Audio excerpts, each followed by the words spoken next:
ಗೀತೆಯಲ್ಲಿ ಬರುವ ಯೋಗಗಳನ್ನು ನೋಡೋಣ. ಗೀತೆಯ 18 ಅಧ್ಯಾಯಗಳ ಕೊನೆಯಲ್ಲಿಯೂ ಯೋಗ ಎಂದು ಹೇಳಲಾಗಿದೆ. ಪ್ರತಿಯೊಂದು ಅಧ್ಯಾಯಕ್ಕೂ ಒಂದೊಂದು ಯೋಗವೆಂದು ಹೆಸರು ಕೊಡಲಾಗಿದೆ. ಯೋಗ ಎಂದರೆ ಒಂದುಗೂಡಿಸುವುದು ಎಂದು ಅರ್ಥ. ಯಾವುದು ಜೀವಾತ್ಮನನ್ನು ಪರಮಾತ್ಮನೊಡನೆ ಸೇರಿಸುವುದೋ ಅದು ಯೋಗ.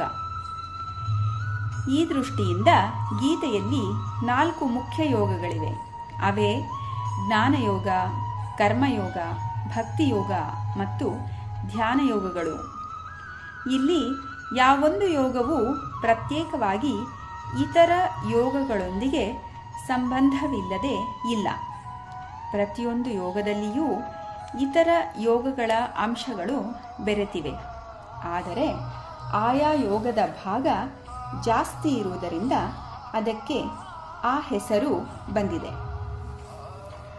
ಜ್ಞಾನಯೋಗ. ಜ್ಞಾನ ಇದು ಅತಿ ಕಷ್ಟದ ದಾರಿ, ವಿಚಾರ ಪ್ರಧಾನವಾದ ದಾರಿ.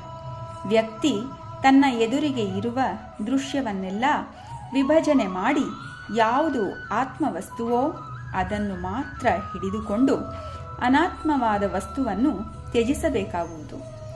ಇಲ್ಲಿ ದೃಶ್ಯ ಪ್ರಪಂಚವೆಂದರೆ ದೇಹದಿಂದ ಹೊರಗೆ ಇರುವ ವಸ್ತು ಮಾತ್ರವಲ್ಲ. ದೇಹ, ಇಂದ್ರಿಯ, ಮನಸ್ಸು, ಬುದ್ಧಿ, ಅಹಂಕಾರ ಮುಂತಾದವುಗಳೆಲ್ಲ ಪ್ರಕೃತಿಯೊಳಗೇ ಸೇರಿವೆ. ಆತನ ಮೇಲೆ ಈ ಉಪಾಧಿಗಳೆಲ್ಲ ಆರೋಪವಾಗಿವೆ. ನಾವು ಅವುಗಳನ್ನು ಬೇರ್ಪಡಿಸಬೇಕು. ಇದೊಂದು ದೊಡ್ಡ ಸಾಹಸ. ಪ್ರಕೃತಿಯನ್ನು ಚಾಪೆಯಂತೆ ಸುತ್ತಿ ಅತ್ತ ಸರಿಸಬೇಕು. ಇದಕ್ಕೆ ನಮ್ಮ ಚಿತ್ತ ಶುದ್ಧವಾಗಿರಬೇಕು. ಇಂದ್ರಿಯಗಳನ್ನು ಜಯಿಸಬೇಕು. ಬುದ್ಧಿ ಹರಿತವಾಗಿರಬೇಕು. ಆಗ ಮಾತ್ರ ಈ ಹಾದಿಯಲ್ಲಿ ಮುಂದುವರಿದು ಗುರಿಯನ್ನು ಸೇರಬಹುದು. ಇಲ್ಲಿ ತಾನು ಸತ್ಯವನ್ನು ಕಾಣಬೇಕು, ಅದರಲ್ಲಿ ಒಂದಾಗಬೇಕು ಎಂಬುದೊಂದೇ ಮುಖ್ಯ ಉದ್ದೇಶವಾಗಿರಬೇಕು. ಇದಕ್ಕಾಗಿ ಅವನು ಪೂರ್ವಕಲ್ಪಿತ ಅಭಿಪ್ರಾಯಗಳನ್ನೆಲ್ಲ ಬಲಿ ಕೊಡಬೇಕು. ಸತ್ಯವೆಲ್ಲಿಗೆ ಕೊಂಡೊಯ್ದರೆ ಅಲ್ಲಿಗೆ ಹೋಗಲು ಸಿದ್ಧನಾಗಿರಬೇಕು. ಈ ಮಾರ್ಗ ಕಷ್ಟವಾದರೂ ಇಲ್ಲಿ ಹೋಗ ಬಯಸುವವನಿಗೆ ಸಾಕಷ್ಟು ಪ್ರೋತ್ಸಾಹ ಇದೆ ಶ್ರೀಮದ್ ಭಗವದ್ಗೀತೆಯಲ್ಲಿ. ಮುಂದಿನ ಯೋಗ ಕರ್ಮಯೋಗ. ಮುಂಚೆ ನಾವು ಕರ್ಮಕ್ಕೂ ಕರ್ಮಯೋಗಕ್ಕೂ ವ್ಯತ್ಯಾಸವನ್ನು ತಿಳಿದುಕೊಳ್ಳೋಣ. ಕರ್ಮ ಎಂದರೆ ಕೆಲಸ ಮಾಡುವುದು. ಈ ಜೀವನದಲ್ಲಿ ಎಲ್ಲರೂ ಕೆಲಸ ಮಾಡುತ್ತಿರುವರು. ಕೆಲಸ ಮಾಡದೆ ಯಾರೂ ಇಲ್ಲ.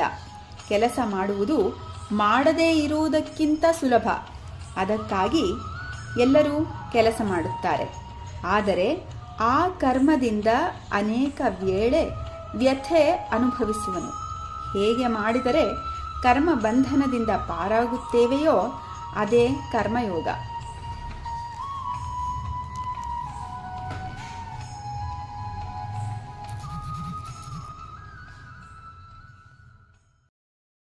ಕರ್ಮಕ್ಕೆ 2 ಶಕ್ತಿ ಇದೆ. ಒಂದು ರೀತಿ ಮಾಡಿದರೆ ಅದು ನಮ್ಮನ್ನು ಪ್ರಪಂಚಕ್ಕೆ ಕಟ್ಟಿಹಾಕುವುದು.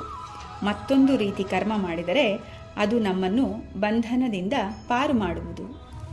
ರೇಷ್ಮೆ ಹುಳು ಸುತ್ತಲೂ ಗೂಡನ್ನು ನೇಯ್ದು ಅದರ ಬಲೆಯೊಳಗೆ ತಾನೇ ಬೀಳುವುದು. ಅನಂತರ ತಾನೇ ಆ ಗೂಡನ್ನು ಸೀಳಿಕೊಂಡು ಬರುವುದು. ಒಂದು ರೀತಿ ಕರ್ಮ ಮಾಡಿದರೆ ಬಂಧನಕ್ಕೆ ಬೀಳುತ್ತೇವೆ. ಮತ್ತೊಂದು ರೀತಿ ಕರ್ಮ ಮಾಡಿದರೆ ಬಂಧನದಿಂದ ಪಾರಾಗುತ್ತೇವೆ. ಇದನ್ನೇ ಶ್ರೀ ಕೃಷ್ಣ ಪರಮಾತ್ಮ ಯೋಗಃ ಕರ್ಮಸು ಕೌಶಲಂ ಎನ್ನುತ್ತಾರೆ. ಕರ್ಮ ಕುಶಲಿ ಕರ್ಮ ಮಾಡಿ ಅದರ ಬಂಧನಕ್ಕೆ ಸಿಕ್ಕದಂತೆ ನೋಡಿಕೊಳ್ಳುತ್ತಾನೆ. ಶ್ರೀ ಕೃಷ್ಣ ಕರ್ಮ ಮಾಡುವುದಕ್ಕೆ ಮಾತ್ರ ನಿನಗೆ ಅಧಿಕಾರ, ಅದರಿಂದ ಬರುವ ಫಲಗಳಿಗಲ್ಲ ಎಂದು ಹೇಳುತ್ತಾರೆ. ನಾವು ಬಂಧನಕ್ಕೆ ಬೀಳುವುದಕ್ಕೆಲ್ಲ ಕಾರಣ ಅದರ ಫಲಕ್ಕೆ ಆಸಕ್ತರಾಗಿರುವುದರಿಂದ ಮಾತ್ರ ಕರ್ಮ ಮಾಡುತ್ತೇವೆ. ಅದರಿಂದ ಬರುವ ಹೆಸರು, ಲಾಭ, ಕೀರ್ತಿ ಇವುಗಳಿಗೆ ಕೈಯೊಡ್ಡುತ್ತೇವೆ. ಅದನ್ನು ತಿಂದಾದ ಮೇಲೆ ಬಿಟ್ಟು ಹೋಗುವುದಕ್ಕೆ ಆಗುವುದಿಲ್ಲ. ನೊಣ ಹಲಸಿನ ಅಂಟಿನ ಮೇಲೆ ಕುಳಿತಂತಾಗಿ ಅಲ್ಲೇ ಸಾಯುವೆವು ನಾವು. ಹಾಗಾದರೆ ಕರ್ಮವನ್ನು ಹೇಗೆ ಮಾಡಬೇಕು ಎಂದರೆ ಅನಾಸಕ್ತನಾಗಿ ಕರ್ಮ ಮಾಡು ಎನ್ನುತ್ತಾನೆ ಭಗವಂತ. ಯಜ್ಞ ದೃಷ್ಟಿಯಿಂದ ಕರ್ಮ ಮಾಡು ಎನ್ನುತ್ತಾರೆ ಶ್ರೀ ಕೃಷ್ಣ ಪರಮಾತ್ಮ. ಬರುವ ಫಲಗಳನ್ನೆಲ್ಲ ಭಗವಂತನಿಗೆ ಅರ್ಪಿಸಿ ನಿಶ್ಚಿಂತನಾಗಿರು ಎನ್ನುತ್ತಾನೆ. ನಾನು ಕೆಲಸ ಮಾಡುವವನು ಎಂದು ಭಾವಿಸಬೇಡ, ನನ್ನ ಕೈಯಲ್ಲಿ ಒಂದು ನಿಮಿತ್ತ ಮಾತ್ರವಾಗು ಎಂದು ಪರಮಾತ್ಮ ಹೇಳುತ್ತಾರೆ. ನಿಜವಾಗಿ ಕೆಲಸ ಮಾಡುವವನು ದೇವರು, ನಾವು ಅವನ ಕೈಯಲ್ಲಿ ಒಂದು ಯಂತ್ರ. ಯಾವಾಗ ಈ ದೃಷ್ಟಿ ಎಲ್ಲರಲ್ಲಿ ಬರುವುದೋ ಅವರು ಯಾರೂ ಎಂದಿಗೂ ಕೆಟ್ಟ ಕೆಲಸವನ್ನು ಮಾಡಲಾರರು.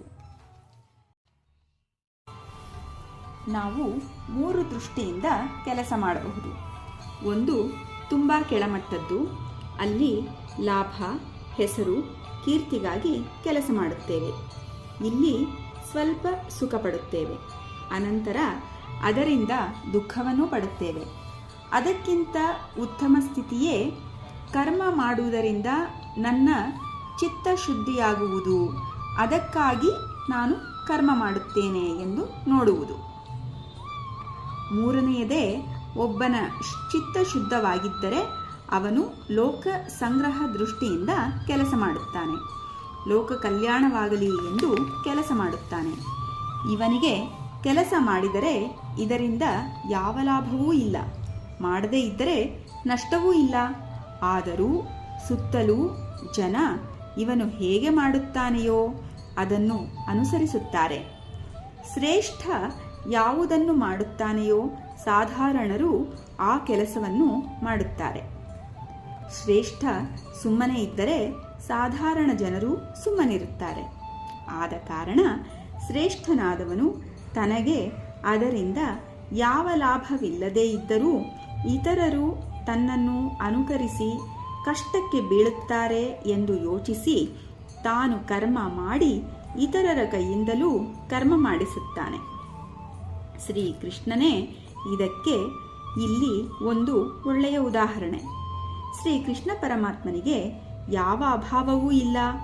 ಆದರೂ ಶ್ರೀಕೃಷ್ಣ ಕರ್ಮದಲ್ಲಿ ನಿರತನಾಗಿರುತ್ತಾರೆ. ಸಾಧಾರಣ ಕರ್ಮವನ್ನು ಕರ್ಮಯೋಗವನ್ನಾಗಿ ಹೇಗೆ ಮಾರ್ಪಡಿಸುವುದು ಎಂಬುದನ್ನು ಶ್ರೀಕೃಷ್ಣ ಕರ್ಮಯೋಗದಲ್ಲಿ ಬಹಳ ಚೆನ್ನಾಗಿ ವಿವರಿಸುತ್ತಾರೆ.